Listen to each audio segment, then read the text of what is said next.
Hello everyone, Gilroy is here to talk about Remnant 2. I'll be talking about Losomn, one of the worlds that you can travel to. Remnant from the Ashes only offered different world bosses and dungeons, but every world's main plotline is randomized in Remnant 2. Regardless, the two different storylines of each world don't really contradict each other. In fact, I think if both stories existed at the same time, the game would have been way better. Anyways, of all the worlds, including the prequels, the story of Losomn is the most interesting, engaging and well built. The design of the world itself is also magnificent, with good NPCs. So, I'm going to talk about the world of Losomn today, how it was created, what happened before we arrived, and what changes we brought upon this world. First of all, it is never clearly mentioned whether the world named Losomn originally belonged to the Fae or the Dran.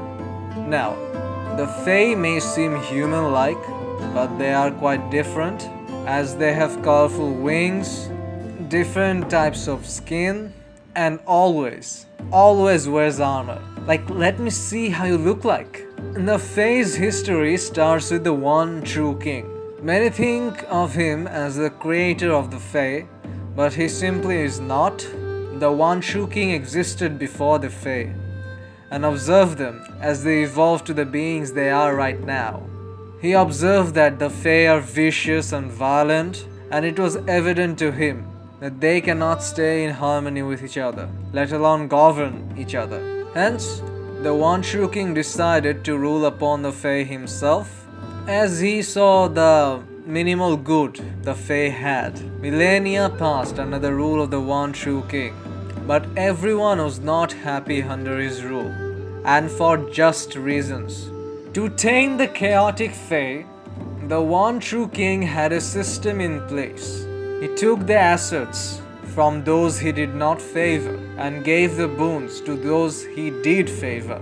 This way, the Fae could not do chaotic things or violent things that would put them out of favor of the king.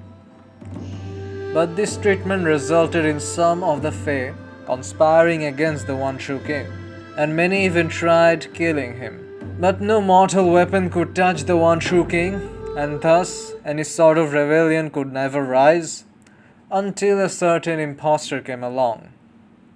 Now the other race of this world, the Dran. The Dran are human-like, but there is a huge difference. The Dran, they are hive-minded, but their hive mind is quite unique. They don't have a center figure to follow. Instead, they act on a kind of democracy. Whatever the masses think, everyone has to act that way. Like they are not even connected via psychic connection, but more of a social connection. Like most of their thoughts are, if I do this, will it benefit the society or will the society be against me? But these feelings are way too strong. But there are some who have broken away from this hive mind, and the Dran scorns these people and even have an asylum in place for them. Such acts are only the beginnings of the madness of the Dran. Now, back to the world of Fae. The one true king has a trusted advisor for some time, Farin or Falin, no one knows his true name. But trusted is a strong word, as the king viewed him as a threat and knew he was up to something. So the king kept him close, and in fact, his advisor was up to something. He had decided to kill the one true king and take his throne. The main reason, he states, is that the Fae should rule the Fae, not any other outsider being. But even he knows he alone is unmatched. So the advisor decides to gather some allies and plans to use of rebellion. He even swears one member from the council. The member is actually randomized every time, so it is not set in stone who actually is the betrayer. But with the help of this betrayer, the advisor gets inside the chamber of the one true king and as he lay asleep, the advisor thrusts a magical blade into him. This process does not kill him, but puts the one true king to eternal sleep. The advisor takes the king's place and becomes the ruler of the Fae, and henceforth he will be known as the impostor. But putting the king to sleep had its consequences. The one true king may not have been a Fae, but his very life force is connected to the Fae's homeworld. This causes the Fae's homeworld and the Dran's world to merge. Why or how this merging happened is never thoroughly explained, but every Fae wonders what would happen if the king actually was killed instead of being put into sleep. This merging also affects the impostor, as he is split into two. Thalin is the king of light, and Farin, his counterpart, the king of the dark. Their palaces have also split, as Thalin dwells in the Beatific Palace, and Farin rules in the Malefic Palace. But most of the Fae seemingly are unaware of this split, as they still think there is only one impostor. Now, Farin and Thalin actually coexist at the same time. They don't rule like in the day it's Thalin and in the night it's Farin. This is why, even though they want each other very much dead, they never can kill each other. Both of them think the other one is the imposter. And of course, ironically, everyone else think both are the same imposter. On the other side, the Dran have even gone way madder. Many of the Fae descend upon their homeworld, but the Dran, who are connected with the hive mind, collectively ignore the Fae. They think they do not exist and live their lives as usual. And anyone who thinks otherwise, called the awakened Dran, they are not only ostracized, but also hunted down and burnt like medieval witches, and even going further by burning entire living quarters and settlements. Now, the story within the game begins. The traveler enters Losomn, either searching for Clementine or a being of great power. Now it's going to be very unfun for me if I tell the two storylines separately, so I'm going to try to tell them as one. The traveler reaches an asylum in the Dran world, where the heretics are treated, but they notice that all of the patients are released and the head doctor is locked up. They see that the doctor is carving up some dolls and learns about the Night Weaver. The Night Weaver is a deity of the Fae who creates dreams, but after the merging, she has taken a liking to eating the dreams she creates, especially of the Dran.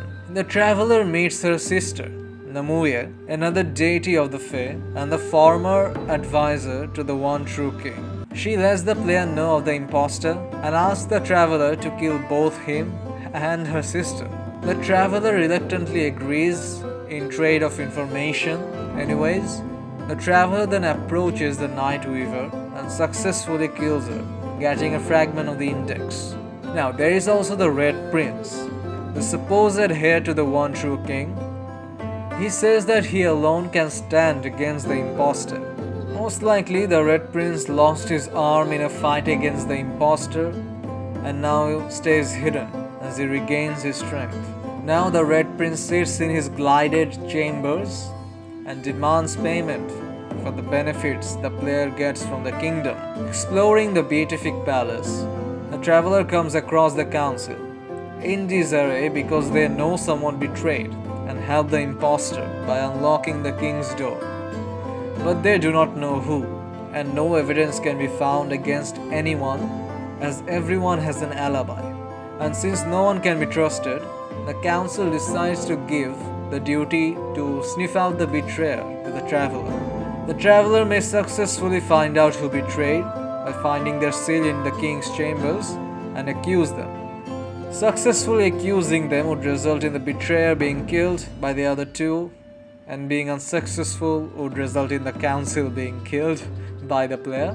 Approaching the council results in the traveler first interacting with the light-dark system with the help of the two jesters and exploring both the light and dark worlds. The traveler finds himself in the Malefic and Beatific gallery. The traveler finds out that Farin and Thalin want to kill each other and find that they are very different personalities. The King of Light being a humbler, yet proudful one, and the King of Dark, well, a dick in general. Now, the Traveler may decide to kill any of the two. Lore-wise, we don't know what happens after one of them is killed. After slaying one imposter, the Traveler can inform the other imposter, but he just gifts you with something and sends you away. So, the story of Losomn ends here. That's it for today. I get that randomizing everything is Remnant's gimmick, but I think it's a really missed opportunity not merging the two stories together and not letting us explore even further after killing one imposter. If you like this video, please consider liking and subscribing, and if you want more Remnant videos or any Soulsborne videos, please let me know in the comments. Thanks for watching.